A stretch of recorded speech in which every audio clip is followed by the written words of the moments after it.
From last year, 2012, the Department of International Relations and European Studies launched this Global E-School project on Korean studies, supported by Korea Foundation. We have about 12 to 13 member universities in Europe and Asia. And the way it works is that we launch a course on Korean studies, starting with mine, which was Korea in International Relations. And we have 12 universities linked to my course and students out there linked by online. And I give a lecture to my own students from CEU and also students coming from ELTE, another Hungarian university in Budapest. So I have like about 25 students in my own classroom, but in reality I have like hundreds of students out there. There are two main reasons why we embarked on developing online courses or blended courses as they turned out to be. Pedagogically, what we were trying to reflect upon was if and how the availability of new IT tools was having an impact, and if so, which one, on the way we teach. So first was a reflection on the side of the faculty, but as we embarked on thinking how teaching was affected, we also started a broader reflection on how the learning process on the side of the students was also inevitably affected as well. The second reason why we decided to do what we did was more strategic, in the sense that, as many other universities in North America primarily, but also in other parts of Europe, primarily in Britain, embarked on launching massive open online courses, it was about time for the university to also start developing a sort of a digital strategies. From the funder's side, with a certain amount of grant, they could have larger number of students out there get to know and learn about Korean history or politics. So that would be the main achievement or aims of the funder, which is Korea Foundation. From our side, I think we have also gained a lot of things, networking among 12, 13 different universities around the world, mainly in Europe and Asia, Central Asia up until. And it's not only about sharing a course, but we communicate about teaching methods and also plan for future research collaboration. Online teaching means that you're interacting with multiple locations, and therein there are multiple students. So you can obviously do this in a way that prioritizes the offline part of that class. That is, you do things as if the other locations didn't exist. That sort of defeats the purpose of having this kind of courses, or at least in introducing the real-time component of it. You can just do it offline, and then the others would just log in and download. But if you want to benefit from the real-time component of it, then the least you can do is try and engage other locations. But that's demanding, or at least it requires a bit of training and experience. This is not quantum physics, but definitely requires training, and requires a different attitude from the faculty that needs to be aware of other things going on around him or her.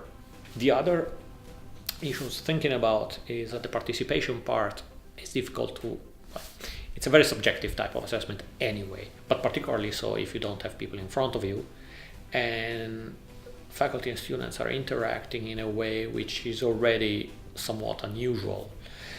And I don't think we've yet got to the stage of assessing it in the right way. I think it's still in a form of encouragement, but we should find a way where we get more and more input.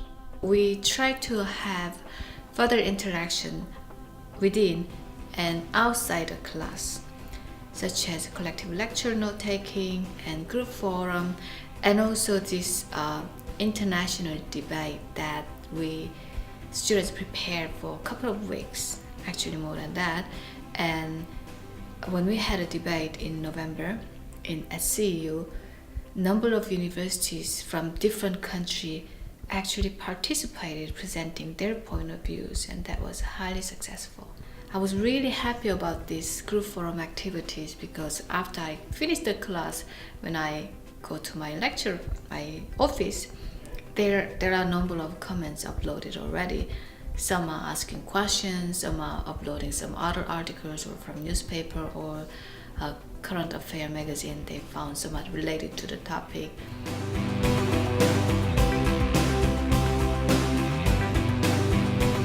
Part of my task was to be a link between this technological environment and the classroom, whatever happens in the classroom, which partly allowed me to experience this technology probably better than those who actually taught the course.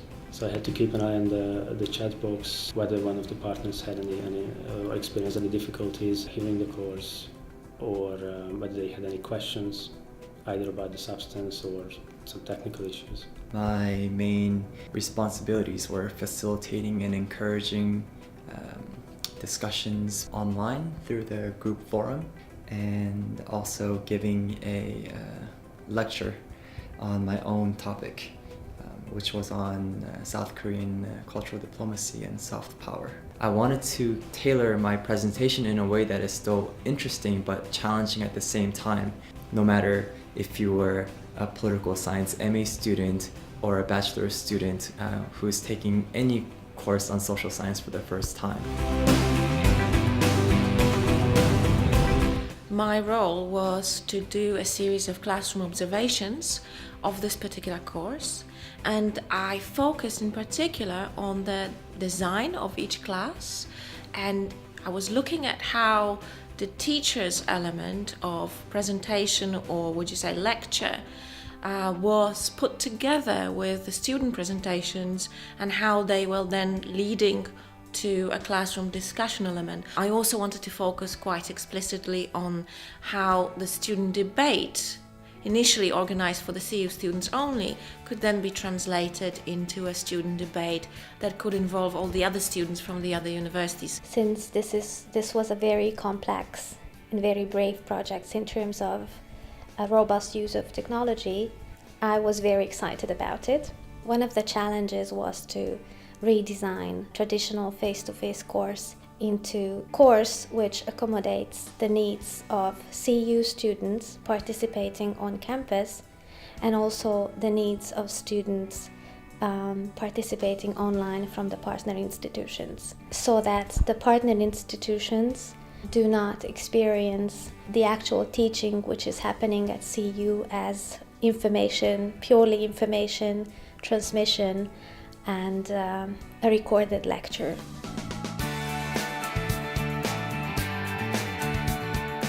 In a simple classroom experience, there is a certain sense of immediacy between the students and the teacher.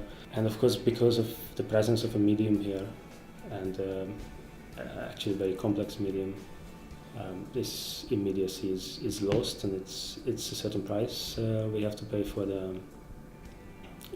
using this technology.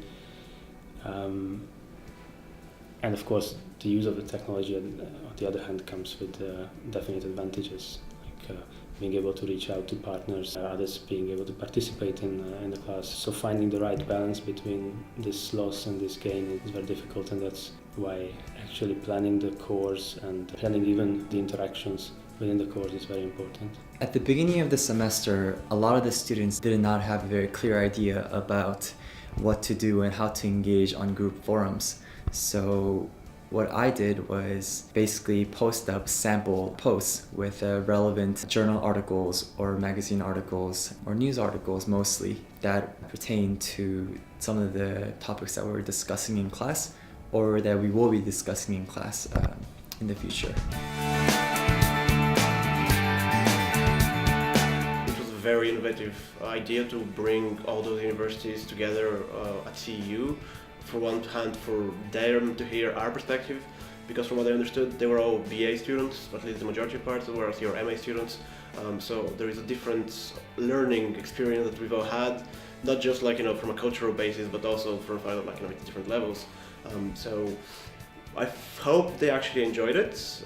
We definitely had a very good time listening to some of their insights they were bringing. For one thing, the majority of the universities are actually, I would say, geographically they're actually close to Korea. It's East Central Asia, the majority of them are coming from there, and they have a much more hands-on view of the whole region, whereas we were studying for, I think, one or two people actually, myself, have traveled to Japan, for example, and studied there, but I think for most parts, our understanding of the politics of the region and all the events that we're actually covering in class, we have them either from the news, from different articles, books, and so on, and whereas they actually brought the real life experience, if you will. At this institution, or with this eSchool project, the big difference was that we did have the forum platform, which meant we could interact with students in other countries outside of the classroom experience. And I found for me that was one of the nicest things about it, because at the school that I went to before, we didn't have such a forum set up, so there wasn't the chance to interact with other people. That was really the way that I got to hear other students' perspectives and experiences from people in other countries who also had something to say about current events, about specific topics that we were discussing in class. Some of them added different articles, different resources, and it was interesting to be able to interact with them that way. We had to come up with a structure that allows for a good debate that actually takes place at the CEU, but to which all other partners can contribute their own ideas, questions, and they also participate in the actual preparation processes. I think the best experience we had with the whole project was during our second debate, and whereas our class was divided into groups and I had the pleasure of moderating, all the other partner universities had the requirement to actually send us a paper, a position paper on their views on North Korean issues, and it was actually very interesting because there were quite a few things that we didn't actually even look at, and they looked at. So it was a very interesting contribution, and at the same time it was the most hands-on involvement they also had in the program, because they were waiting at their partner universities to be tuned into our debate, so they each had about 3 minutes to present the position paper. From my understanding, they had very well prepared, and so I think they were really looking forward to debate as much as we were, because we were also on our side. It was a very strong debate, and they actually managed to contribute very strong points as well. I think it is one of the distinctives of this university that there's this belief in open society. There's this belief in the free flow of ideas and open discussion, and with the internet and with the kind of technology that we used in the classroom, there is a possibility for more people to get in on this. Which is also why I think it was so important then that other people were able to participate in this debate at these other schools. It wasn't just us talking at them. They got to participate, ask questions, and give their ideas, and ultimately vote on which position they found the most convincing. I thought that was a true way to be in line with the university's mission of having an open society.